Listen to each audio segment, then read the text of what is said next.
Hi friends, welcome to our channel. Friends, ఈరోజు మన వీడియోలో వచ్చేసి ఏంటి అంటే పెసరపప్పు పాలకూర అనమాట.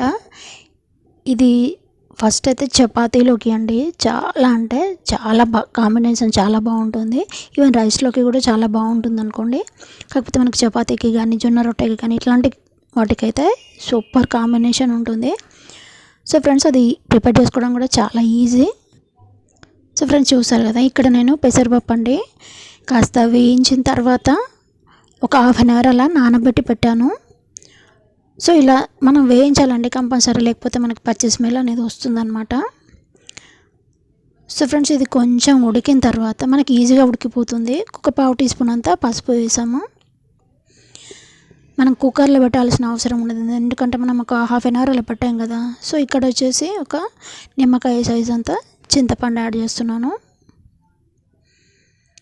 ఎందుకంటే మనం దీంట్లో టమాటోస్ యాడ్ చేయట్లేదండి. సో అందుకని చింతపండు యాడ్ చేశాను.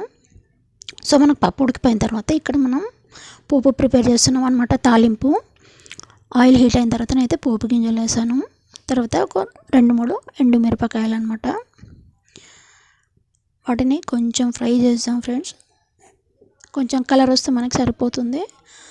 సో కొన్ని వెల్లుల్లి రెబ్బలు అనమాట. తాలింపులోకి వెల్లుల్లి రెబ్బలు ఎక్కువ వేసుకుంటేనే బాగుంటుంది ఇట్లాంటి పప్పు వాటిలోకి. సో వాటిని కొంచెం కొట్టాను అనమాట, చిత్తగొట్టేసాను, పప్పు గుత్తితో కొట్టేసాను అనమాట. స్మెల్ బాగా వస్తుంది మనకి పప్పులో అలా వేసినప్పుడు తాలింపులో. సో నెక్స్ట్ వచ్చేసి కరివేపాకు అండి, కొంచెం మనం పావు టీ స్పూన్ వేసాం అక్కడ, మనము ఇంకో పావు టీ స్పూన్ అంత పసుపు ఇక్కడ.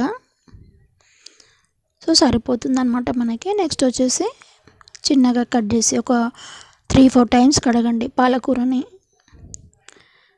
ఎందుకంటే అంత కెమికల్స్ ఉంటాయి కదా. సో అందుకని ఒక 3-4 టైమ్స్ కడిగిన తర్వాత ఇక్కడ యాడ్ చేసుకున్నాము. నెక్స్ట్ వచ్చేసి ఫ్రెండ్స్, ఇందులో మనం పప్పు ఉడకబెట్టి పెట్టాం కదా పెసరపప్పు, సో అదంతా యాడ్ చేస్తాను అనమాట. ఫ్రెండ్స్, ఇంకా ఇక్కడ మనం ఉప్పు కారం యాడ్ చేయలేదు, కంపల్సరీ యాడ్ చేయాలండి. మనకు కారం అవసరం, ఎందుకంటే మనం పచ్చిమిరపకాయలు కూడా యాడ్ చేసుకోలేదు. సో కారం అయితే ఇక్కడైతే నేను ఒక 1 టీ స్పూన్ వేసాను. మనకు పెసరపప్పు వచ్చేసి దాదాపు ఒక పావు కేజీ ఉంటుందండి, 250 గ్రామ్స్ ఉంటుంది. సో మీరు మీ టేస్ట్ తగ్గట్టు ఉప్పు కారం అనేది యాడ్ చేసుకోండి. మనం ఆయిల్లోనే యాడ్ చేయొచ్చు, కానీ కారం అక్కడ వేస్తే ఏంటంటే నల్లగా అయిపోతుంది మనకి. సో ఇక్కడ మీరు క్వాంటిటీని చూసుకొని ఎంత క్వాంటిటీ కావాలి అనింది వాటర్ యాడ్ చేయండి. నేనైతే మరీ తిక్కగా ఉందని కొంచెం వాటర్ యాడ్ చేశాను.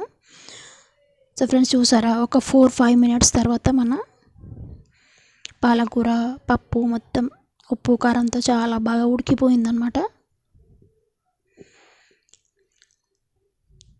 సో ఇలా ఉంటే మనకి సరిపోతుంది. ఇది రైస్లోకి కూడా బాగుంటుంది అనమాట, ఈవెన్ చపాతీలోకి కూడా ఈ క్వాంటిటీ బాగుంటుంది. సో ఫ్రెండ్స్, చూసారు కదా ఎంత సూపర్గా ఉందో చూడడానికే. ఇక్కడైతే పాలకూర టమాటాలు యాడ్ చేసి వండకూడదు అంటారు, అందుకే నేను టమాటోస్ యాడ్ చేయలేదు. ఒక మీరు తినే వాళ్ళు అనుకుంటే మాత్రం టమాటోస్ కూడా యాడ్ చేసుకోవచ్చు.